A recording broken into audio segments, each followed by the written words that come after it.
completely to mankind. Since the Son came forth from the Father and shares his divine nature, in one sense it is quite correct to say that Jesus is God or divine or deity, always bearing in mind that the overwhelming testimony of the New Testament writings is that Jesus is the Son of God. I can show you from the Hebrew Scriptures that there is absolutely nothing idolatrous about what we believe. God has always revealed himself to his people. He did it most permanently and most fully through Jesus, his Son. Let's think of this for a moment. Acts chapter 7, Stephen's being stoned. He has a vision. What does he see? He sees heaven open, right? And he sees Jesus. He sees the glory of God, and he sees Jesus standing next to the glory of God. Hebrews 1 says this. Hebrews chapter 1.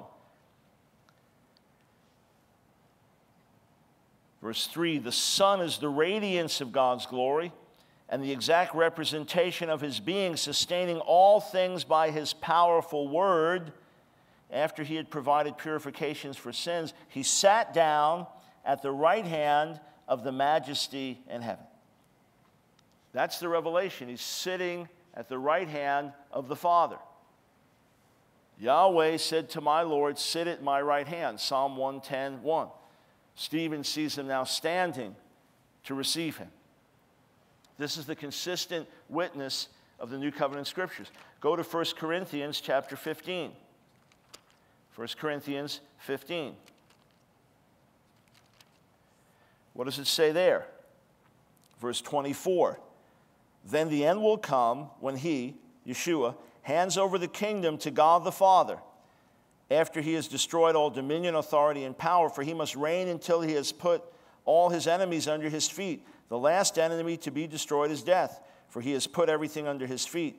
Now, when it says that everything has been put under him, it is clear that this does not include God himself, who put everything under Messiah. When he has done this, then the Son himself will be made subject to him who put everything under him, so that God may be all in all. These are the teachings of the New Covenant Scriptures. But these Scriptures, in harmony with the Hebrew Bible, also indicate to us that the Son is divine, God himself.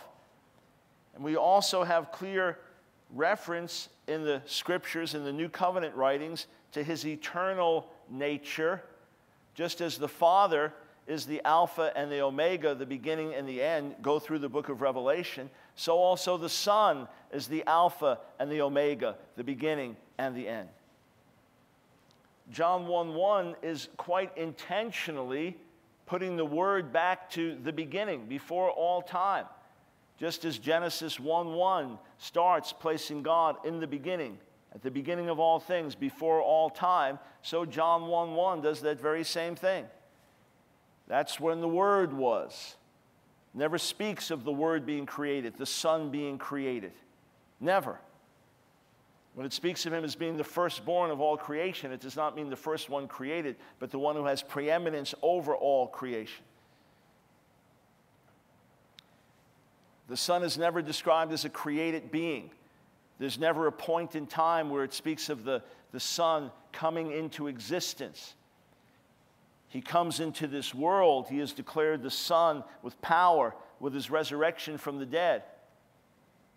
But Yeshua in John 17 prays to his Father, who is the ultimate one, known, worshiped, adored as God. All glory that comes to Jesus, the Son, is to the glory of the Father. Everything that the Son does is to bring glory to his Father. All worship of Yeshua is ultimately worship of the Father. There's no separation. There's no dichotomy. There's no distinction in terms of separate deities, separate gods. We haven't spoken of the Spirit yet, but all that the Spirit does is to bring attention to Yeshua. All that Yeshua does is to glorify his Father. What's written in Philippians, the 2nd chapter? That this is what God has ordained because of the suffering and sacrifice of Yeshua. One day he'll be highly exalted, right? Every knee will bow to him every tongue will confess. This is language spoken of the Father in Isaiah 45. You'll find many verses that have reference to the Father in the Hebrew Scriptures that have application to the Son in the New Covenant. So Isaiah 45, Yahweh says to him, every knee is going to bow, every tongue is going to confess. Philippians 2 says that every knee is going to bow, every tongue is going to confess what? That Jesus the Messiah is Lord, to the glory of God the Father. Contrary to the view that for a Jew to believe in Jesus is idolatrous, and for a Gentile it is acceptable, although still a lower level than pure monotheism. Contrary to that view, the fact is that through Yeshua, as a holy divine magnet, worship comes to God, the one true, the one only God, around the earth in a multitude of languages and through a multitude of people that no one could number.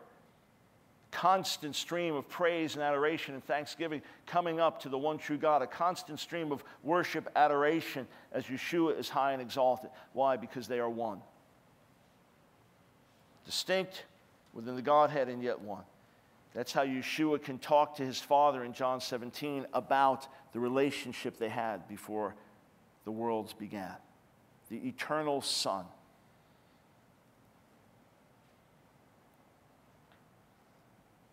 Because he is clothed with flesh, because he draws near, because he makes God known, the primary emphasis is always to point to the one true God, the Father, whom Yeshua comes to make known.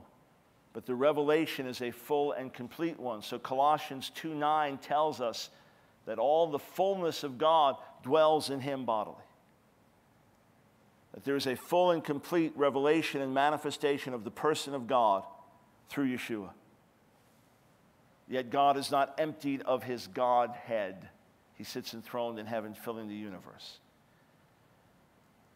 John 1:1 clearly does say, and a proper reading of Greek grammar recognizes this, that the Word himself was God. With God and yet God. You say, that's mysterious. Yes, it's mysterious. We're talking about God. That's why Thomas, when he realizes that Yeshua is risen from the dead, that's why Thomas can cry out, my Lord and my God. So the same Yeshua who just in the previous chapter, or just a few verses earlier in John 20, had made the statement, I'm going to your Father and my Father, to your God and my God. Just a few verses later, now John 20:28, Thomas can cry out, my Lord and my God. He has realized in a very unique sense that he has just encountered God. But in a parallel way to when others in the Hebrew Bible, either there was an angel of the Lord, and then they realized this is more than an angel, or wrestled with a man, then I realized this is more than a man. I don't think that anyone in their right mind could argue or think that Thomas suddenly thought that this was kind of like a Hindu deity thing, and where God had stepped down from the throne and now was just walking among us as a human being. There'd be no possible point of reference in Thomas's heart or mind to think of such a thing. By the way, there's the Jehovah's Witness argument that when Thomas realized that Jesus was risen from the dead, and he said, my Lord,